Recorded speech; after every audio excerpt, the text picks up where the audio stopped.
السلام عليكم ورحمة الله وبركاته. حبيت أوصل رسالة صغيرة، لكن أول مرة أبث مباشر، وعمري ما قد بثيت ولا قد فكرت إن أنا أبث مباشر. لكن عندي صديقي في القاهرة يتصل علي أمس يقول لي والله يا منذر إنه اليمني يوصل القاهرة يقلبوا لنا على جنب، يوصل المطار على جنب الغرفة لحالها، يفحصوا له دمه. إذا أنت يمني على جنب يفحصوا لك دمك،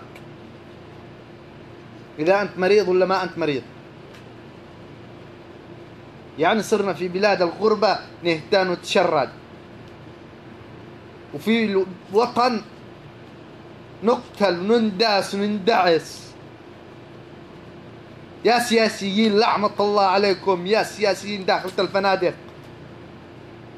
الحكومة عندنا 3 حكومات، طورنا على العالم 3 حكومات، حكومة في صنعاء وحكومة في عدن وحكومة في الرياض، ولا قدرنا نوصل لحل. وصلوا احنا لحرب، كفاية حرب، والله كفاية حرب. حرقتم قلوبنا.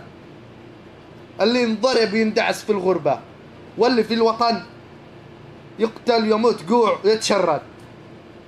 اتقوا الله فينا، تعبنا. يعني ما قد وصل لها أي أحد إنك توصل دولة أخرى ويفحص لك دمك، ما قد وصل غير الشعب اليمني. تعبنا، كفاية حرب، كفاية في المسكين المواطن، كفاية. لا من 2 ما يستلموا منه مرتب، موظفين 2 ما يستلموا الرواتب، عايشين على الرواتب. كفاية، تعبنا والله تعبنا. وحكومتنا في الرياض في الفنادق، وشرعيتنا في الفنادق نطبل لهم، طبلنا لهم لما وصلناهم للفنادق. إذا أنت في دولة أخرى وأقسم بالله القنصلية حقك ولا السفارة، ولا لو يكون عندك أي مشكلة ما حد تتابع بعدك، ولا حد تشتكي، تروح تجي ولا حد يسوي لك شيء.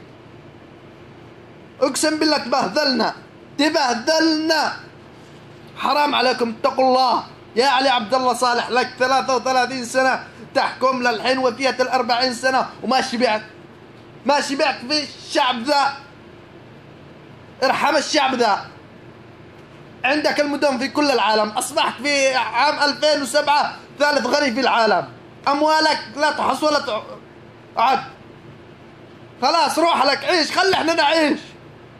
تعبنا والله العظيم، تعبنا مقعقعين في الخارج وفي الداخل، نساءنا وأمهاتنا وحريمنا وخواتنا وأهلنا ما تقوع. أصبحنا في تعز، ما يحصلوا المويه يشربوها. كل يوم مجزرة بعد مجزرة.